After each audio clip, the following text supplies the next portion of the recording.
What should you do if the panel asks you to talk about your weaknesses? Hello, I'm the Career Doctor. I'm here to help you manage your career right here on YouTube. Today we're going to talk about one of those common interview questions, the tell us about your weaknesses question. Now I say this question is common. Is it something that you've had in a job interview? If you had this question in a job interview, say yes in the comments below. If you've never had this question in a job interview, say no in the comments below. And if you really like this video, then you might want to like it or subscribe and turn on notifications. So I like to watch videos by some of the other YouTubers who talk about the job market, how to apply for a job, that sort of stuff. And there's a guy called Georgevich. I think he does some really good content. It's worth checking out. I'll put a link to him in my description below.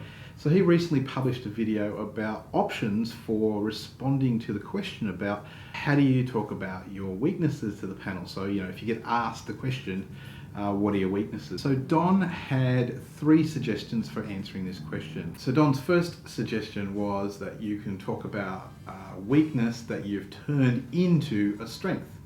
His next suggestion was maybe you can talk about a weakness that's not relevant to the actual position that you're applying for. And his third suggestion was to talk about a weakness, personal weakness, that's actually a strength for the job that you're applying for. Now, I have to say I actually disagree with 2 of those suggestions, and I'm going to take you through why, and then I'm going to talk about the one that I do agree with, which I tend to suggest to my people that I work with around the job application process.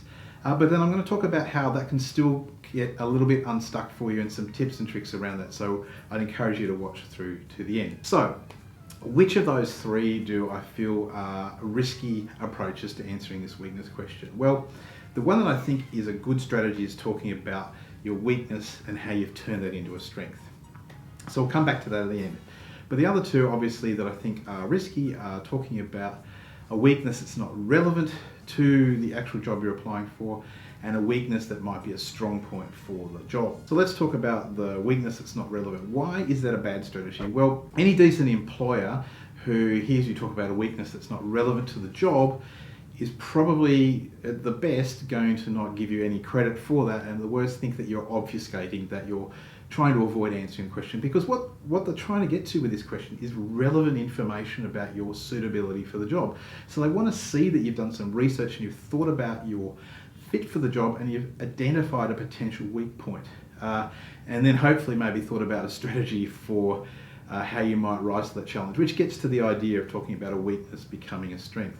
So if you are going for a job where you bring up a weakness that's completely irrelevant, let's say it's a medical position like I do with a lot of my candidates, and you talk about how you like to binge Netflix on a weekend, well, that's not going to help the person interviewing you. If it's more related to the job as a weak point, then how do you know that the person interviewing you doesn't see it as a relevant point as well? So I would not go for that. The second one that I disagree with is the idea that weaknesses can be strengths. And the reason for this is if you feel that it's a weakness, then you have already recognized it's something that you think you should probably improve on. And I think this can be a high risk strategy because, an example might be that you might be an impatient person, but that actually could be useful for the job because the job is high pressure and has a lot of output.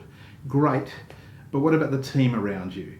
So if the person interviewing you hears that you're an impatient person, they might think that that's going to really wreck the team dynamics and that you're going to get irritable and cranky with your team if they can't keep up the pace with you. So again, I think that's a bad strategy to use in addressing this weakness. So let's get back to the final strategy, which I do recommend.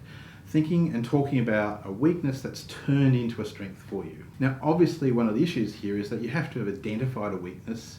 And we all have weaknesses. We've got strengths and we've got weaknesses. That's why there are strengths and weaknesses.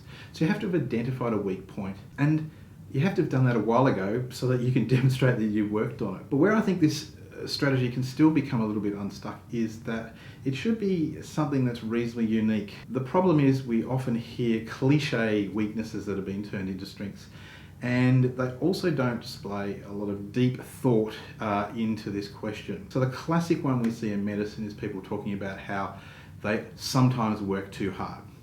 Now, that can obviously be seen as kind of a strength or a weakness, and it's kind of a safe one to throw out, but everyone talks about it.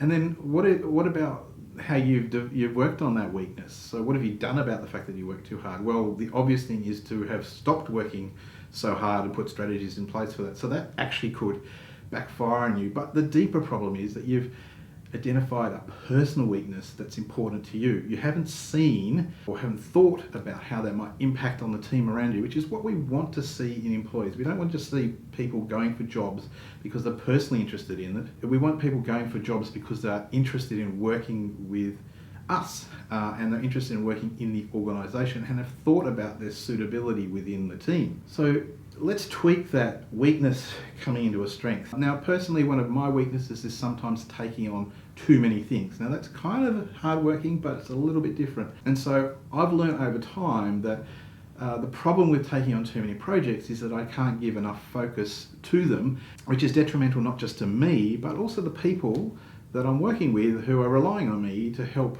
with their work.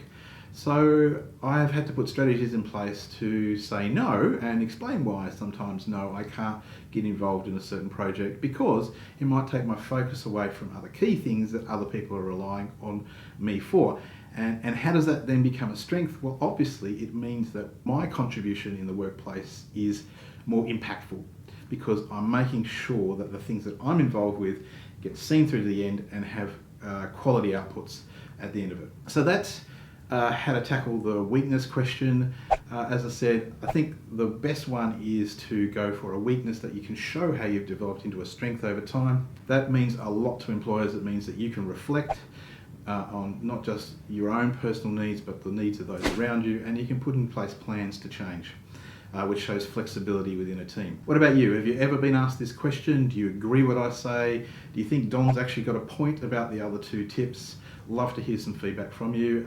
If you're liking these sort of videos about the interview questions, leave me some more likes and I'll do some more of them. And I will see you in the next video.